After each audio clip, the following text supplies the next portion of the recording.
ভিডিওটিতে ক্লিক করার জন্য আপনাদেরকে জানাই অসংখ্য ধন্যবাদ। আপনারা দেখছেন আপনাদের প্রিয় ইউটিউব চ্যানেল wow007। তো ফ্রেন্ডস, সবাই কেমন আছেন? নিশ্চয়ই খুব ভালো আছেন। ইতিমধ্যে বড় আপডেট রাজ্য সরকারি কর্মচারীদের, ভিডিওটি সম্পূর্ণ দেখবেন।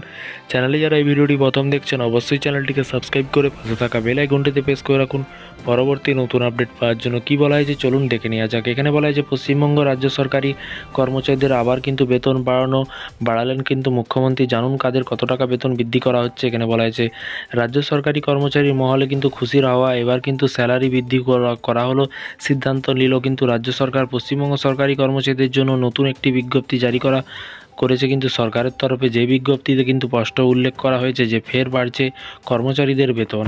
এবং এরই পাশাপাশি বলা হয়েছে এই রাজ্যের কিন্তু মুখ্যমন্ত্রী মমতা বন্দ্যোপাধ্যায় বেতন বৃদ্ধির সিদ্ধান্ত নিয়েছেন বলে সরকারি কর্মচারীদের মুখে কিন্তু হাসি ফুটেছে। কতটা বেতন বাড়ালো, কাদের কতটা বেতন বাড়ালো, বিস্তারিত জানতে আজকের এই ভিডিওটি দেখুন। এখানে বলা হয়েছে পশ্চিমবঙ্গ সরকার মাঝে মধ্যেই কিন্তু কর্মচারীদের সুখবর দিয়ে থাকেন। কখনো ডিএ বৃদ্ধি তো কখনো বেতন বৃদ্ধির সিদ্ধান্ত সিলমোহর দেয় রাজ্য সরকার। আর সেই সিদ্ধান্তের দ্বারা কিন্তু উপকৃত হন বাংলার হাজার হাজার সরকারি কর্মচারীরা। ইতিমধ্যে মুখ্যমন্ত্রী মমতা বন্দ্যোপাধ্যায় আবার কিন্তু সরকারি কর্মচারীদের বেতন বৃদ্ধির সিদ্ধান্ত নিয়েছে। আর এই খবর শোনার পর থেকেই কিন্তু সরকারি কর্মচারী মহলে কিন্তু খুশির আবহাওয়া। এবং পশ্চিমবঙ্গ সরকারি কর্মচারীদের দীর্ঘদিন ধরেই কিন্তু বেতন বৃদ্ধি ও ডিএ বৃদ্ধির দাবি করে আসছেন। যে সিদ্ধান্ত এখনও কার্যকর না হলেও কিন্তু সাম্প্রতিক বেতন বৃদ্ধির সিদ্ধান্তের মতো কিন্তু দিয়েছে মুখ্যমন্ত্রী। এবং কেন সরকারি কর্মচারীদের বেতন বাড়ালো? পশ্চিমবঙ্গের মুখ্যমন্ত্রী মমতা বন্দ্যোপাধ্যায় বেশ কিছু রাজ্য সরকারি কর্মচারীদের 7,000 টাকা বেতন বৃদ্ধির ঘোষণা করেছেন। আগামী 2025 সালে জানুয়ারি মাস থেকেই কার্যকর হবে এই বেতন। ইতিমধ্যে কেন্দ্রীয় হারে মহার্ঘ ভাতার দাবিতে আন্দোলন করছেন কিন্তু পশ্চিমবঙ্গ রাজ্য সরকারি কর্মচারীরা। তাদের সন্তুষ্ট করতেই কি পদক্ষেপ নিল রাজ্য সরকার? এই 7,000 টাকা বেতন বৃদ্ধি করে বিভিন্ন প্রশ্ন কিন্তু মনের মধ্যে ঘুরছে। তাদের জন্য এটা কি তাহলে সুখবর? যদিও ডিএ সুনির্দিষ্ট চাহিদা সরকারি কর্মচারীদের পূরণ হয়নি, তবে নতুন বেতন কাঠামো ইতিবাচক পদক্ষেপ হিসেবে কিন্তু দেখা হচ্ছে।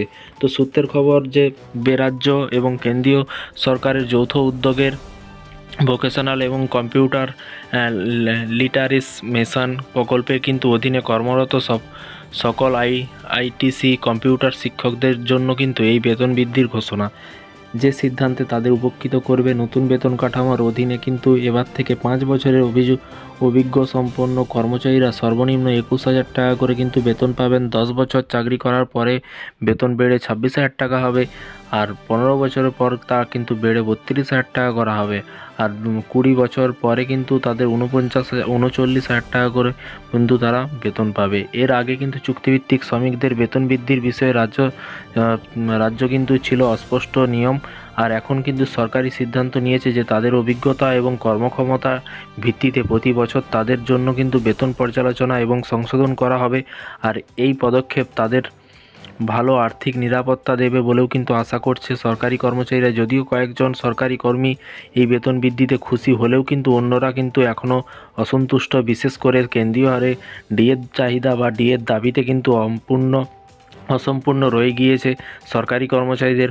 অতি সত্বর তাদের দাবি পূরণ হোক, আপাতত এটাই কিন্তু চাইছে তারা। তো ফ্রেন্ডস, এই ছিল আজকে একটি ছোট্ট আপডেট। এই ধরনের প্রতিদিন সরকারি কর্মচারীদের লেটেস্ট আপডেট পেতে চ্যানেলটিকে সাবস্ক্রাইব করে রাখুন পরবর্তী নতুন আপডেট পাওয়ার জন্য। ভিডিওটি ভালো লাগলে একটি লাইক করবেন। আপনাদের মতামত নিচে থাকলে অবশ্যই নিচে কমেন্ট বক্সে কমেন্ট করে জানাতে ভুলবেন না। Thank you.